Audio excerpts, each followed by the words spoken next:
Thursday evening எனக்கும் அத்தைக்கும் ஸ்ட்ராங்காக masala tea ready பண்ணி குடிச்சிட்டு வழக்கம் போல் தான் டின்னர் சமைக்க ஸ்டார்ட் பண்ணியாச்சு. நான் ஒரே ஒரு தடவை வீட்டில் எக் பஃப் வந்து செஞ்சுருந்தேன். அந்த பேஸ்ட்ரி நம்மளே செஞ்சோம் அப்படின்னா வேலை அதிகமாக இருக்கும் சொல்லிட்டு கடையில் தேடினேன். பட் எனக்கு கிடைக்கல.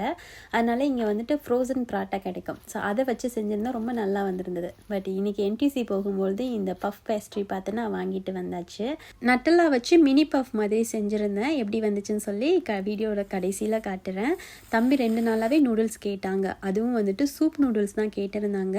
சூப்புக்கு நூடுல்ஸை விட இந்த மாதிரி பீகூன் வச்சு சாப்பிட்டோம் அப்படின்னா நல்லாயிருக்கும் சரின்னு சொல்லிட்டு அதை வச்சு தான் ரெடி பண்ணியிருந்தேன். ஃபிஷ் கேக், ஒயிட் ஃபிஷ், கீரை இதெல்லாம் போட்டு. இந்த சூப்பு வந்து பார்க்குறக்கு பிளெயினாக இருக்கும். குழந்தைங்களுக்கு கொடுக்குறதுனால நான் ஸ்பைசி எதுவும் ஆட் பண்ணலை. இதே நம்ம சாப்பிட்றோம் அப்படின்னா சில்லி படி போட்டு இல்லை சம்பல் சில்லி வச்சு சாப்பிட்டோம் அப்படின்னா சூப்பராக இருக்கும். கொஞ்சம் கீரையும் மீது இருந்ததா, ஸோ நிறைய கார்லிக், சில்லி படி, அப்புறம் ஆயிஸ்டர் சாஸ்லாம் போட்டு ஸ்டர் ஃப்ரை ரெடி பண்ணிவிட்டு பஃப் வந்து ஏர் ஃப்ரையில் தான் குக் பண்ணியிருந்தேன். சாப்பிட்றதுக்கு நல்ல கிறிஸ்பியாக டேஸ்ட்டாக இருந்தது.